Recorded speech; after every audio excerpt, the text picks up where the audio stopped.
Hello, everybody. Welcome to the Rotoworld Football Show. I am Patrick Daugherty, joined this fine Tuesday by Kyle Dvorchak, Lawrence Jackson. We're gonna do what we do every week: break down another bizarre Monday night football game. Really, this Monday night game had some pretty big Thursday night energy. Had specifically some Broncos Colts Thursday night energy. Not quite as bad as that epic from earlier in the season, but then we're gonna do what we do every Tuesday, which is get into the players we were having trouble ranking, but we'll start at running back because we're going to have trouble ranking the Steelers running backs this week. Najee Harris made it only one half against the Colts. Jaylen Warren missed week 12 with a hamstring injury. I mean, last night, who was it? Kyle Benny Snell and McFarland? Yeah, McFarland, who they waived on the final cuts for roster cuts in August / like the first day of September, whenever it is. But then they brought back to the practice squad, and he's been up a few times, getting almost no run, but been on the active game day roster a few times.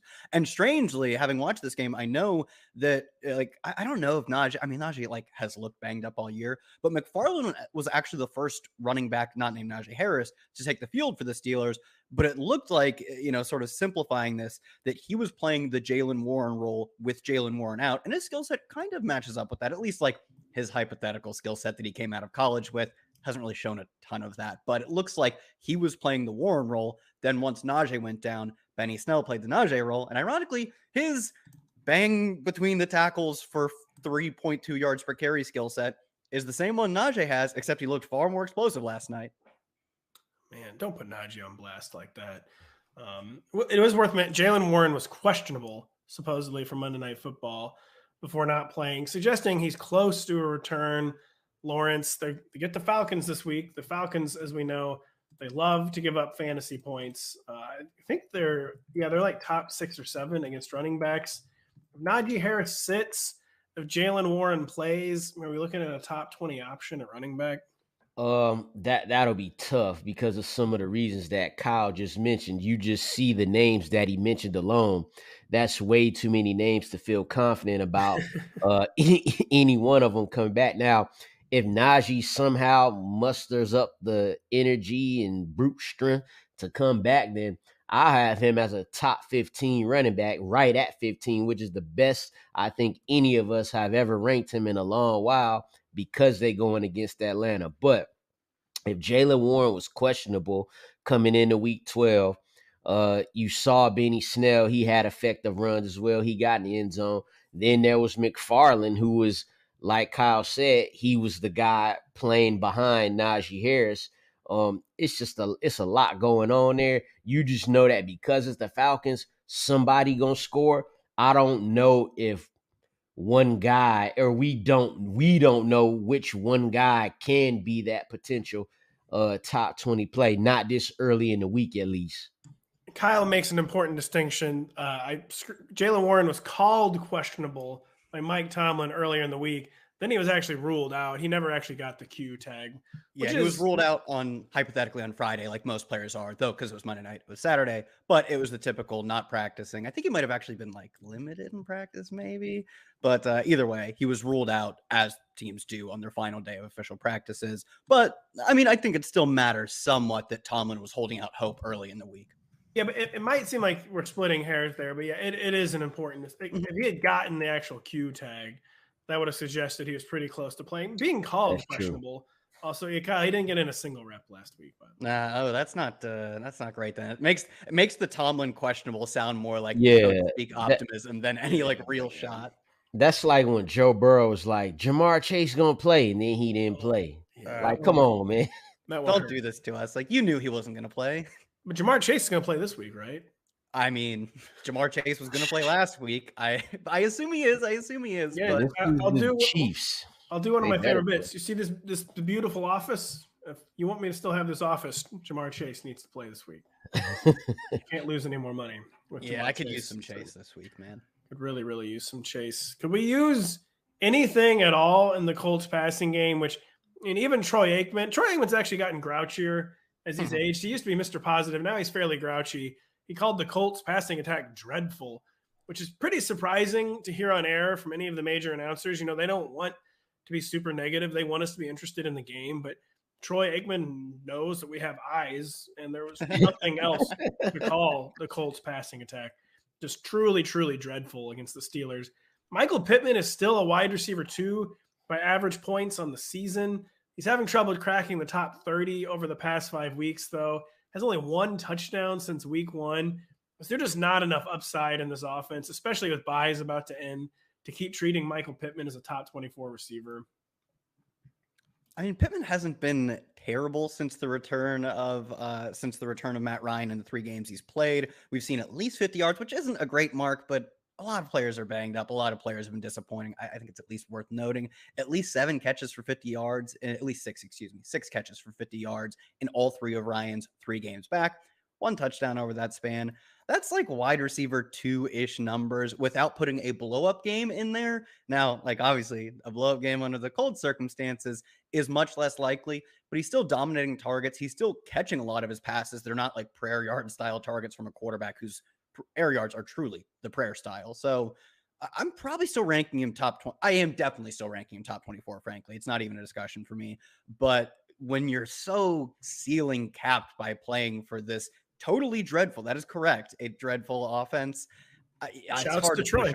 He's right. He's definitely right. I get it. Like, you don't want to tell listeners turn the TV off, but like, I don't know. He was doing them a favor, calling a spade a spade. So he'll probably be like 18 for me, I'd guess. Seems high. Yeah, I got him at 22 right now. So keeping him inside the top 24, you kind of like feel like it's a must, because even though, the offense is what it is, it seems like he's squeezing all the juice out of it. Got a lot of targets. That means something in fantasy, I reckon. 11 targets, 7 catches, 61 yards. It's just not going anywhere. It's dink and dunk, and, he don't got no time to throw, and when he do, it's still not working. It's wild, man. Wild times, but it's not to the point where and it's close to that where we had to put him outside the top 24. But like Kyle said, there's no blow up game in there to help boost the average a little bit. But this the thing. Can we even get a blow up game out of this? I don't know. Their blow up game would be like Jonathan Taylor busting a 60-yard run. That's the only thing you could count on in this offense. It's been a while, but we had the 16 target, 134-yard game. This was week 6 versus the Jags. And that's going to have to be the blow up game for him, and we've seen it in that he has been really controlling the targets as the team's wide receiver 1. But his blow up games are sort of like the Keenan Allen style blow up games where he just gets the ball a lot, which is still in the range of outcomes. But it's not as fun of a blow up game as it like would have been last year or something of that nature. He needs something like what DK Metcalf had in week 12. It's like 11 catches for 90 yards. And so far I have him as the wide receiver 27. I'll be honest. Oh, play the game. Obviously that's the setup for playing the game. Michael Pittman at the Dallas Cowboys. So first off, they're playing the Cowboys this week. And as we saw last night, sorry to regurgitate a tweet, like Matt Ryan was just like going side to side. It looked like his controller was stuck and he was just strafing. Like the second they snapped the ball, he was like trying to get away from the pass rush. And TJ Watt, it's a pretty good pass rush, but it's the Cowboys and Mike. Now they face a better pass rush. So my goodness, tough matchup for the Colts. So Michael Pittman at the Cowboys, Juju Smith-Schuster at the Bengals. Juju. All right. Michael Pittman at the Cowboys, or Devontae Smith, who is Michael Pittmaning pretty hard against the Titans. Devontae Smith. Michael Pittman. They ain't gonna be able to run. The Eagles. It'll be tough to run. Gabriel Davis at the New England Patriots, or Michael Pittman at the Cincinnati Bengals. You know how to get me. I'm going Pittman. Oh, Kyle. Gabe, I'm still drinking the Mountain Dew. We're playing Gabe. Although Gabe, how you getting this guy in the top 20? Gabe is like, I'll say this. I feel a lot more like we was just talking about blow up games. At least Gabe Davis had a possibility of that. The possibility of that is much less for Michael Pittman, and that's just the truth. One more, then we'll do Gabriel Davis at the Cowboys, or the aforementioned Keenan Allen against the horrible Las Vegas Raiders. I mean, you mean Pittman at Cowboys? Yeah, sorry. Making sure we weren't mixing that up. Who did I say? You said Gabe at Cowboys. We're still talking Gabe. I mean, I don't blame you. Talking Gabe is more Gabe's fun. on the Colts now. I'd hope so. Pittman or who? Had to Keenan Allen at the Raiders. Oh, Keenan Allen. You chose Pittman, Kyle? How you guys getting this guy in the top 20, man? What? Well, Lawrence hasn't been wide receiver 22, but you might need to rethink this, Kyle. That's all I'm saying. No, I'll never recant. You'll never recant. We'll stick at wide receiver because there's a lot going on at wide receiver this week. We have a lot of really interesting names. I have one I wanted to play the game with, but I'll wait for that. We'll stick in the AFC South. Which one of you is having trouble ranking Zay Jones? I believe it's Kyle Dvorchak. That's me. That's me. Because he had a great game in Week 12 against the Ravens. You saw him catch the winning pass for the 2-point conversion. 2 straight games now with double-digit targets, and now they go on the road to face the Lions, and that game is the second highest on the slate as far as total points in the over-under, 51.5, only behind the Chiefs and the Bengals. We know the Lions can score points, especially when they're at home. And the Jaguars coming off the game that they just had, the way they came back, that was, I would say that's Trevor Lawrence's best game as a pro. 321 yards, 3 touchdowns, no picks. And Zay Jones was a big part of that, catching 11 passes for 145. So the question is, like, we was just talking about Michael Pittman, and I'm feeling like, Pat, you should have brought up Zay Jones or Michael Pittman. So now that makes it interesting on where to rank him this week. Well, Zay Jones is a really weird one because he hasn't gotten much rankings respect all year. I actually had him, I think, fairly high, maybe compared to industry consensus. I was pushing him close to the top 40, which, I mean, I know it's still not that high. But he's on the season. Zay Jones is tied for 13th with 58 catches, which I think we mentioned on the Monday podcast with Denny. He's tied for 24th with 79 targets. He has 19 catches for 213 yards over the past 2 weeks. Like, Trevor Lawrence is playing better ball. We're going to talk about Trevor Lawrence later in the show. And it's kind of like, how in the world do we keep that guy out of the top 36, aka wide receiver 3? And really, how do we keep him out of the top 30? I do have him as I say that, I have him at the wide receiver 33 spot right now, though, Kyle. Okay, you bet. Whatever you're doing, I might have to do that. So I got him at 37. Yeah, see, we got to give him respect. We got to respect our elders. Zay Jones, he's like 35, isn't he? Nah, he ain't that. Kyle, you have any Zay Jones thoughts? He's good. He's pretty good. I think. I think what he's doing is sort of proving the thesis that Christian Kirk can't be your number one, but also what Zay Jones has done throughout this year is prove that Zay Jones can't be your number one. They basically just have 2 1B type players. And in the past 2 games, when it's not quite a shootout with the Chiefs, but at least a good back and forth affair with the Chiefs where their underdogs have to play from behind, he has a solid 868, 10 targets game. And then really in the more explosive shootout in terms of 55 points, I believe, scored versus Baltimore. Yeah, that one goes nuts. 11 for 145 in games with really good pace, good scoring environment, which the Lions potentially could be. He's probably a really strong wide receiver 3 bet because he has almost as good of a chance of leading the targets as Christian Kirk. I'd still rank Kirk ahead of him, but gap is closing. So I feel like 36 has to be like the floor. I'm not ranking him over Pittman. That's not one of the ways in which Pittman gets knocked out of the top. Yeah, I won't do that. Well, actually, it's not a terrible question. I am not taking him over Pittman, but like Zay Jones look good, and it's a really good spot. I mean, facing Lions is just the best, man. Yeah, it's just an explosion spot. And you're right, the gap is narrowing between Christian Kirk and Zay Jones. It's not closing. They're kind of both still compiling based, but Christian Kirk is still the one that has the ceiling. Probably still has better touchdown odds. His usage, Zay Jones' usage has been increasing, I think, since Evan Ingram got banged up too. Evan Ingram's playing. He's kind of like disappearing. Like, he's had very, very little production over the past 3 or 4 weeks. And Kyle, it's the Lions. I just feel like you got to get him in the top 36. First time all year, probably any of us have him ranked in the top 36. But it just really is time. We're not going to play as extensive of a game here. But Zay Jones at the Detroit Lions or Allen Lazard at the Chicago Bears? Zay Jones. Yeah, Zay Jones. I have Zay Jones as well. Or here's another good matchup: Zay Jones at the Lions or Drake London against the Pittsburgh Steelers. Zay Jones. Come on. Falcons Nah, number man. 4 receiver Drake London. All right, No.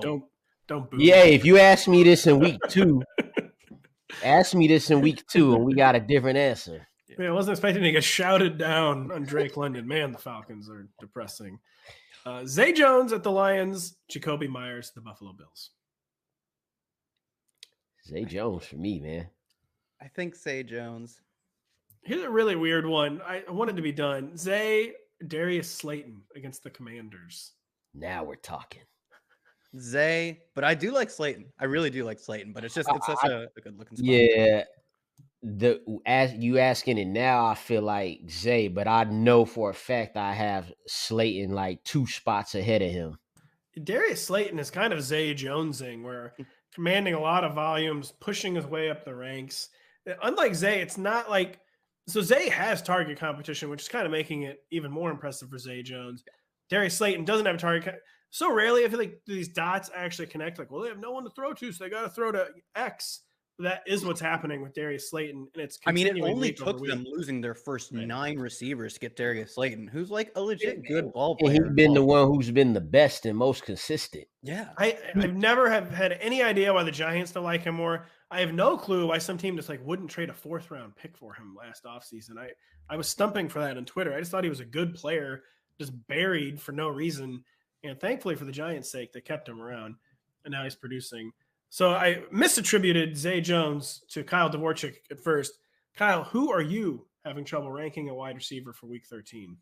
Well, you were thinking of AFC South receivers, which apparently that's just where we are living right now. Because I'm going to stick in the division. Treylon Burks.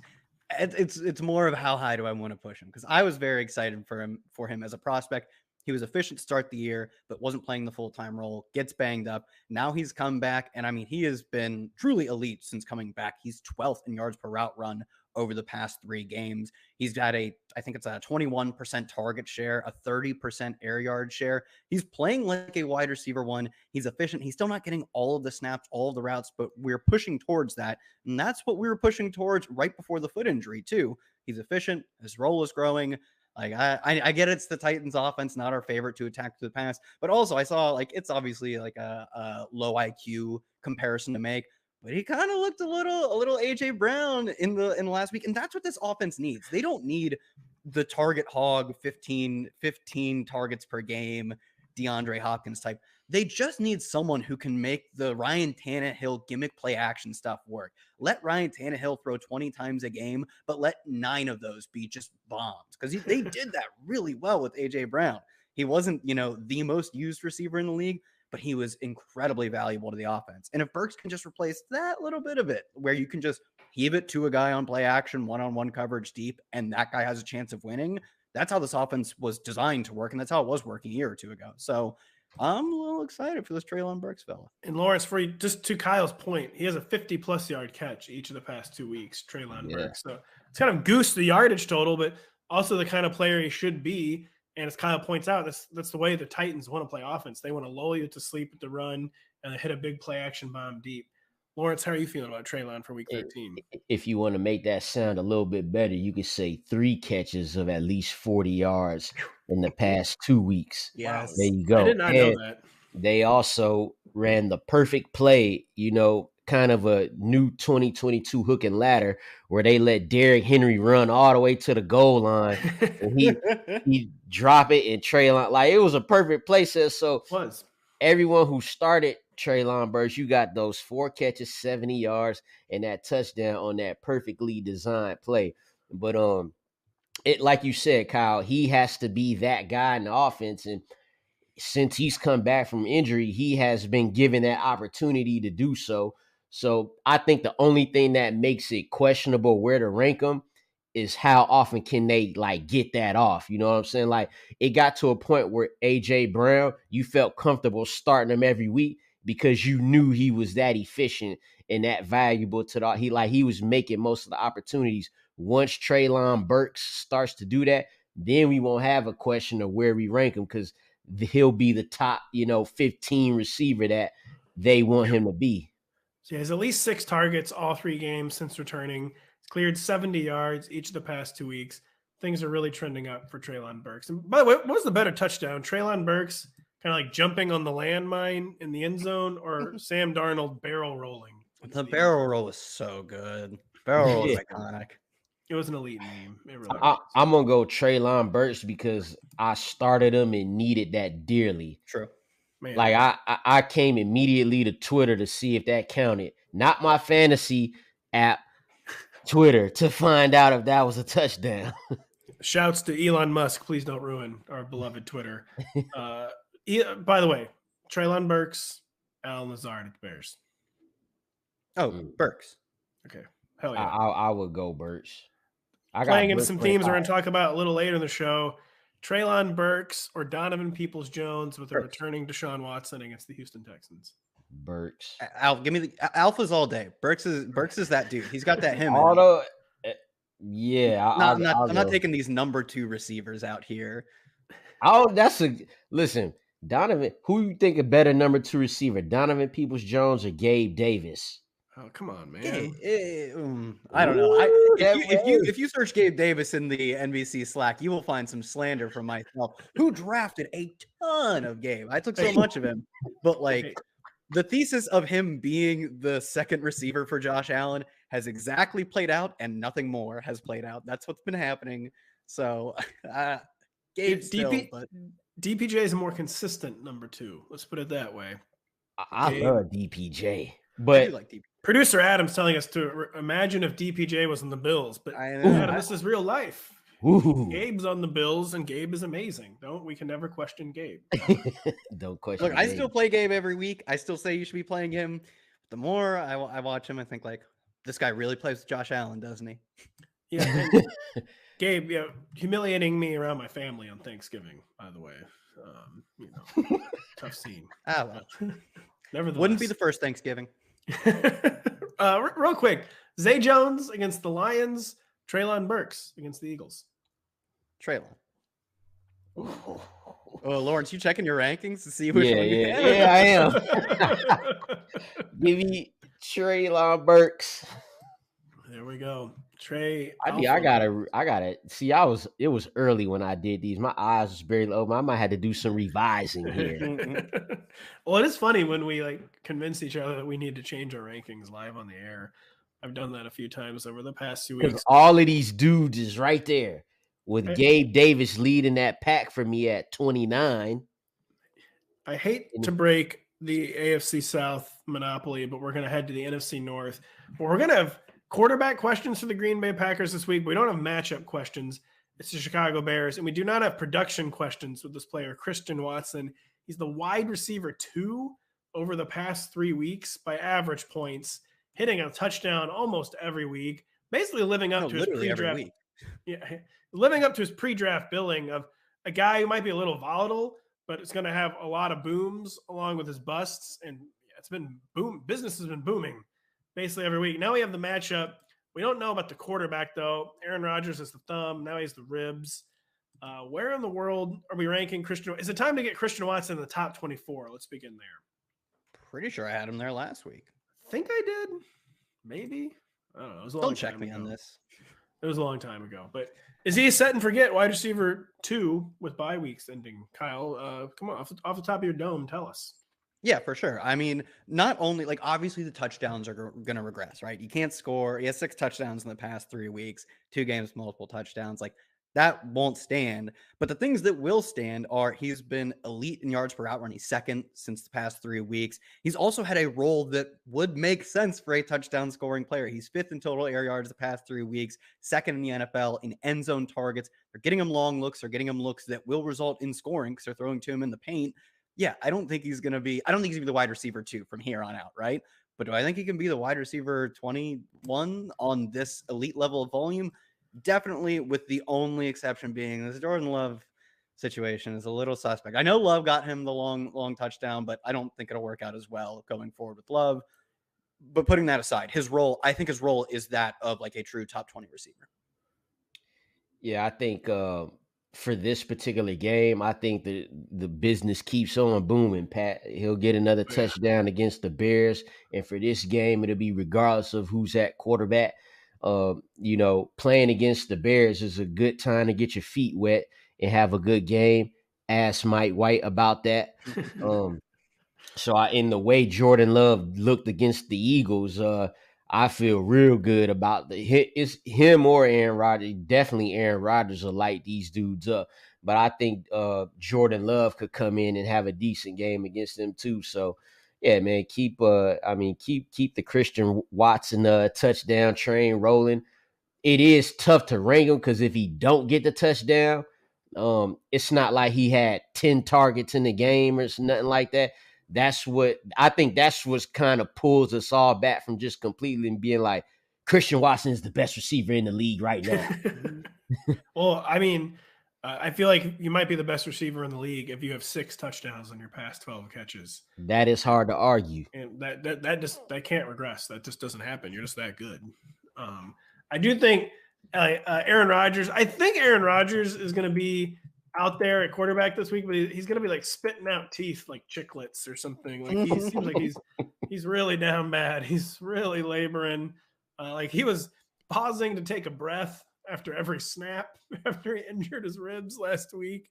But he's a man of monstrous ego. I don't think he's going to want to sit on the bench. I do think if Jordan Love plays, he looked good against the Eagles. It wasn't quite garbage time, but the Eagles weren't exactly like getting after it. Like that game wasn't out of reach, but it was pretty comfortable. They definitely had a chance. But what you just said about Aaron Rodgers, do you know what happens if he lets Jordan Love play against the Bears? I was going to make this point. He cannot stand, like he knows. He's looking up the PPA per play stats and saying this is too good of a matchup. He's like, hey, if we was playing the 49ers, sure, go ahead. You get that start, kid. You get that. But you see Zach Wilson face every time they show him on the sideline as Mike White is just taking advantage of this poor Bears defense and out there being a top 5 fantasy QB for the week. Aaron Rodgers is going to come out there limping, like you said, spitting them teeth right from the gums. He is not letting that dude start against the Bears. Aaron Rodgers, like he said it, what'd he say? He's something to the effect of, I own the Bears. He does own the Chicago Bears actually legally now. He about to get this easy win and puff his chest out. And he's said like he's played in the past on painkillers. He'll probably be willing to do whatever it takes to get out. You guys remember the injury or the post game interview where like clearly had hopped into the locker room real quick, juiced him up a little bit, and he is just loving life after the game. He's like the happiest person you've ever seen in a game that he got injured in, which was strange, and it's strange how that happened. So yeah, we're thinking that the A-Dog will be out there. And by the way, even if Jordan Love plays and like goes nuts, even if he played and like went nuts the rest of the season, all you need to do is Google Aaron Rodgers over the cap to see why Aaron Rodgers will be starting for the Green Bay Packers in 2023. There will be no there for that storyline. There will be some there when we come back right after this. Just a reminder, if you don't have the NBC Sports Predictor app, go download it now. The contests are free and easy to play, and you have a shot to win thousands this weekend by predicting what will happen in college football, on the PGA Tour, and in the World Cup. There's also $100,000 up for grabs by guessing the outcome between the Colts and Cowboys in our Sunday Night 7 contest.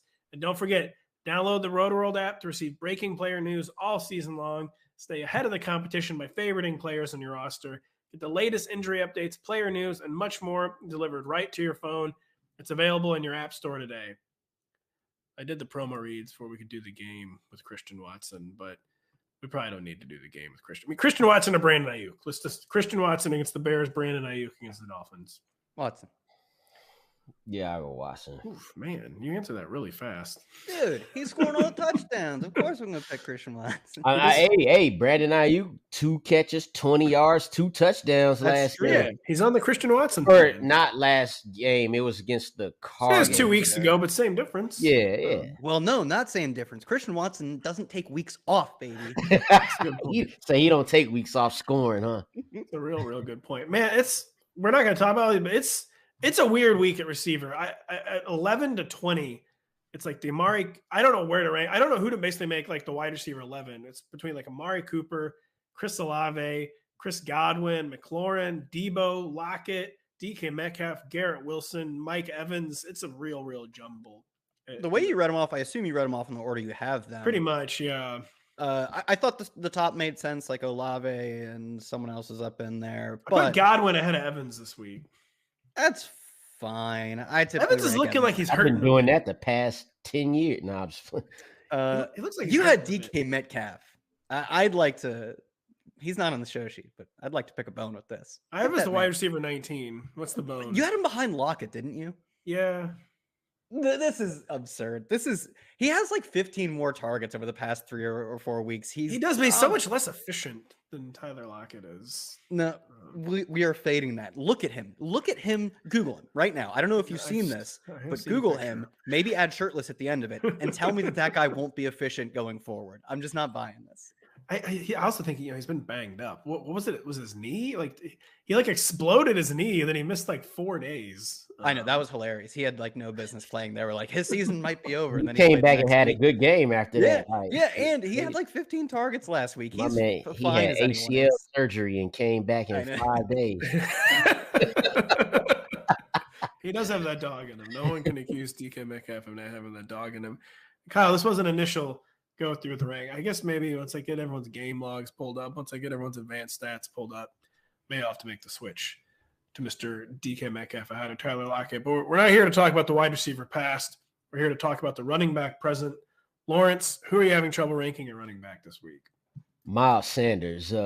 We saw him have his best game of the season since Jacksonville back in early October. 143 yards, 2 touchdowns, great stuff. Even caught a couple of passes, something that he usually doesn't do. So you would think, all right, this is good. Let's get back to riding that momentum. In the previous 2 games, he had rushed for under 60 yards in both of those with no touchdowns. Now he's facing the Titans run defense. And we all know the Titans, when people face the Titans, they try to run. They figure out that it's not going to work, and then they throw to beat them. Joe Burrow did it. Patrick Mahomes did it. Okay, a lot of people didn't do it because the Titans are still a good team, but that's kind of how you have to get after it. It's how you beat the Titans. It really is. You got to get them in the air. And again, they haven't allowed a running back to average more than 3.5 yards per carry in a game since way back in week 7. We are now in week 13. And that running back, it's a great stat, ironically, was Jonathan Taylor on that Colts offense. So it's going to be a little tougher to run from the running back position. I don't think Jalen Hurts is going to have a problem getting his rushing yards because he could run off the scramble. He could run off the read option, which that'll be tougher for him. But as far as running from the actual running back position may be tough. And because Miles Sanders isn't, Austin Eckler, Christian McCaffrey when it comes to the receiving game, I'm having a tough time because he should be inside the top 20 running backs just based on the offense that he's in. But can we really do that this week with this matchup? You laid it out so well. And Lawrence, I got caught sleeping with him even against the Packers, who we know are an awful run defense, but the matchups hadn't even really mattered that much for Miles Sanders. He got the Texans, the worst run defense in the NFL like a month ago. And he had a good game. He had 17 carries, 93 yards, a touchdown.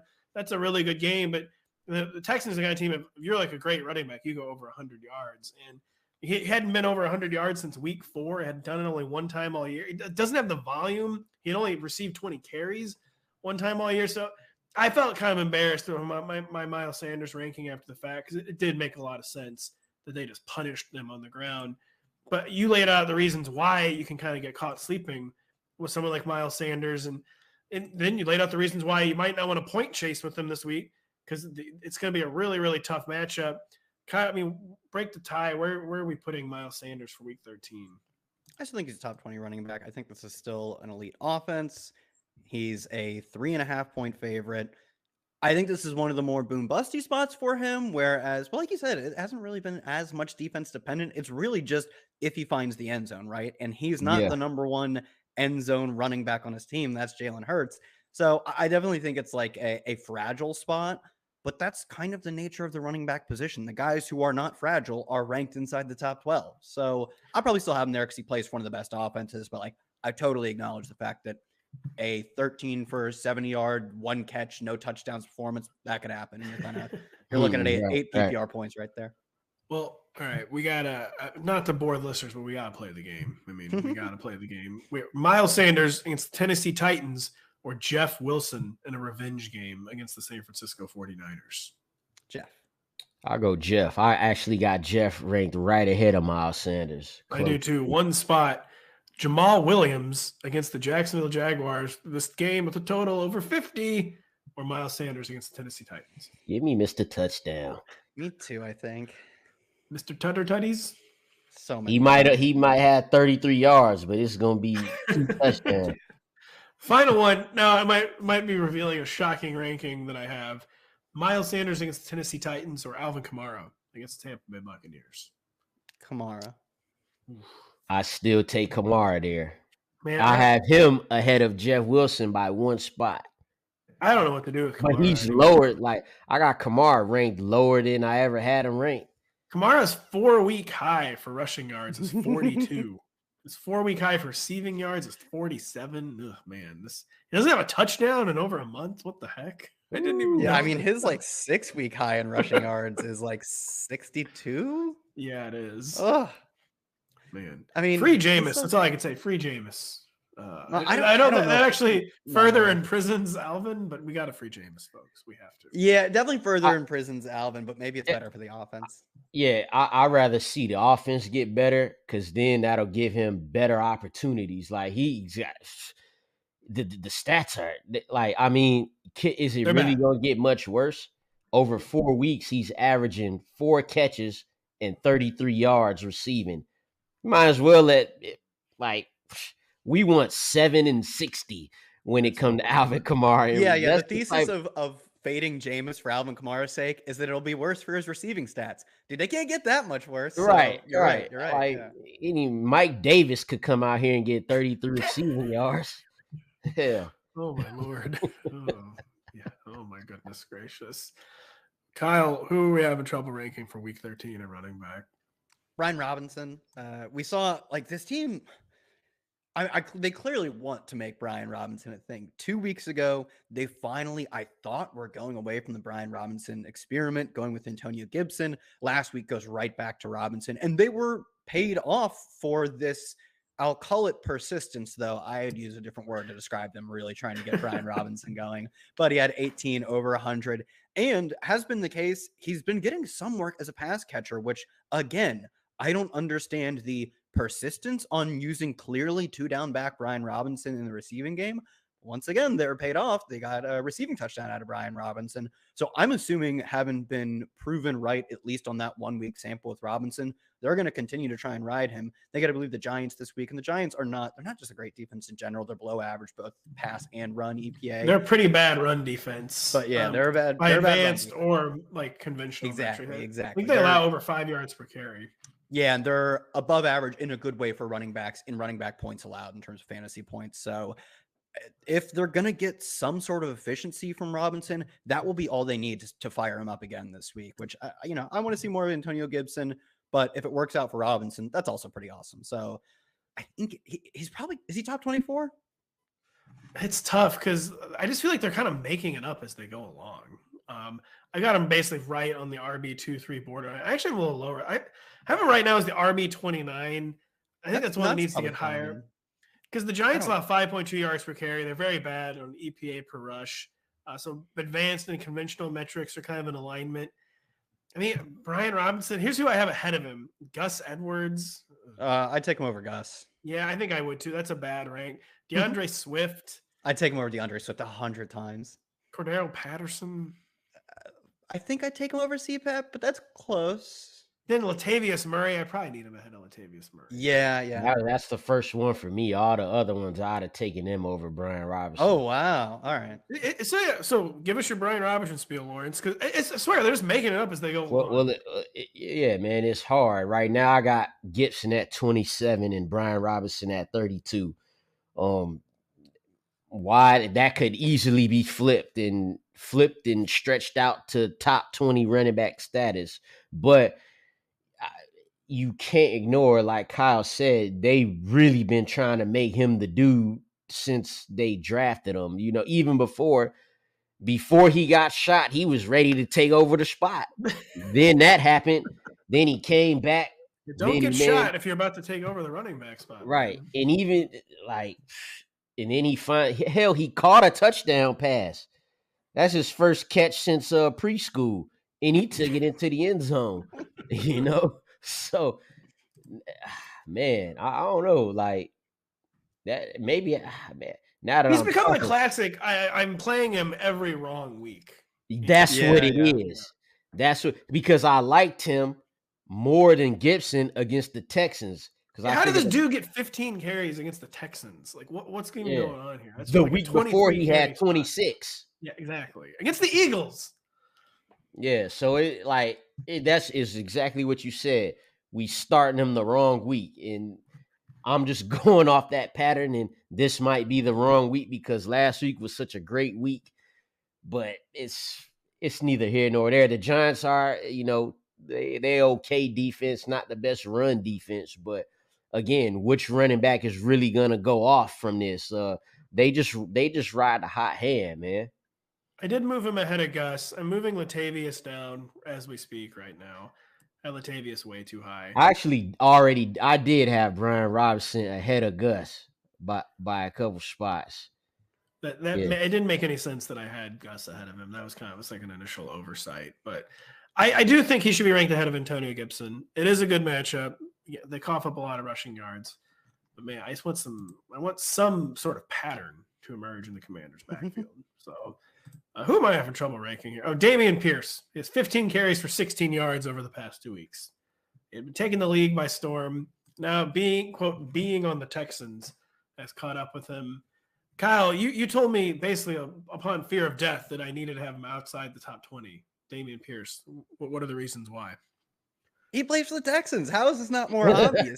Not only does he have, what you said, 15 carries for 8 yards or whatever. But 16. Come on, man. He's got 16. Oh, sorry, I undersold the guy. He has 8 yards before contact in the past 2 weeks. There is the most obvious player to stop on the Texans. His name's Dameon Pierce, and they have no one else to worry about because even their receivers, who maybe are talented, I don't know. Brandon Cooks seems like he's on the decline. I don't know if Nico Collins. Brandon Cooks has his injury definitely is wanted trade. Yeah. So designation. The receivers are so, and the quarterback, no matter who they choose to start in any given week, is no one you have to respect. The offensive line ranks like bottom 8 in PFF run blocking grade. He is used but completely ineffective as a receiver out of the backfield. He has 1 carry inside the 5 since like week 5 or 6, whenever he played the Jags last. So I just can't even fathom why you'd be playing this guy. Like, I'd rather it's him and Latavius Murray. You know why? I mean, because he's not going to be this bad. We know he's a really, really good pure runner. We do know he's the focal point of his offense, but like you said, it works both ways. He's the focal point for opposing defenses because the passing game just can't beat them. Like, I don't think he's like never going to have another good game, obviously, but he was running hotter basically than he had any right to for a while. Like, it's him and Latavius Murray as these guys who get a lot of work and do nothing with it as RB. For me, they'll be like in the low 30s. But unlike Latavius Murray, he's still actually good. Dameon Pierce. Right? Tell that to Latavius Murray's 52-yard run last week. Didn't see Dameon Pierce do much of that. Dameon Pierce don't know what that's like in a while. Yep. I mean, I still keeping the guy in the top 24. I'm going to be honest with you. I got him at 22, and as soon as we get out here, I'm putting him at 32. I'm messing my lineups up. I should have took him out my flex spot and put Gus Edwards in there. I have as the RB23. I have him 1 spot ahead of Isaiah Pacheco, which does seem dumb. probably need to move him down there. You know, the guy who just gets all the carries for the Chiefs. Who would want to play that guy? Hold on, I'm moving. I just moved Pacheco ahead of him. You can hear me clicking now. I'm saving. So yeah, he has him as the RB24 now. So he's a RB2 by the letter of the law still. We moved to quarterback where we've got a humongous week 13 variable. It's the return of Deshaun Watson, a topic, frankly, that's still weird to talk about, but he is back. He is the starting quarterback for the Cleveland Browns. He was the QB5 by average points the last time he played football in 2020. Are we immediately returning this guy to the top 12, top 10? Yeah, I'm gonna. It's no better matchup to do it. We just saw Tua slice them up for 280 at in a half. Again, we talked about DPJ earlier. They got Cooper. Everything there is set in place, and you could see the potential of the offense with Jacoby Brissett in there, who's played well. He's better than some of these Shouts to starters out Jacoby. here. Jacoby has had a good year. Yeah, he better. He earned himself a starting. good, like, he'll get a contract next year. Definitely. Right. It'll be a nice one. Sorry to cut you off, Lawrence. Nah, it's all good. So, I mean, Deshaun Watson played like, a quarter in the preseason, and it didn't look good. That doesn't mean anything. They're not going to put him out there unless he prepared and ready to go. For fantasy purposes, I actually got him at I asked myself the same question that you just asked us, Pat. Is he automatically QB1?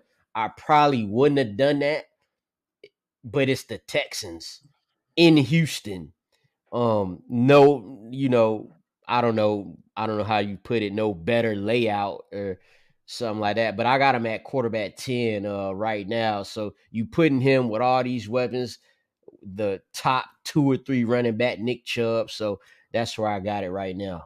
Yeah, the only guys that have ahead of him: Mahomes, Hurts, Allen, Burrow, Herbert, Tua, Lamar, and Dak Prescott. Then I was kind of debating, do we immediately put him ahead of Trevor Lawrence? Do we immediately put him ahead of Geno, Jimmy Garoppolo, Derek Carr, Tom Brady, etc.? I mean, and the answer is just pretty easily yes. Definitely Tom Brady. Yeah. I would take Tom Brady. Dak too.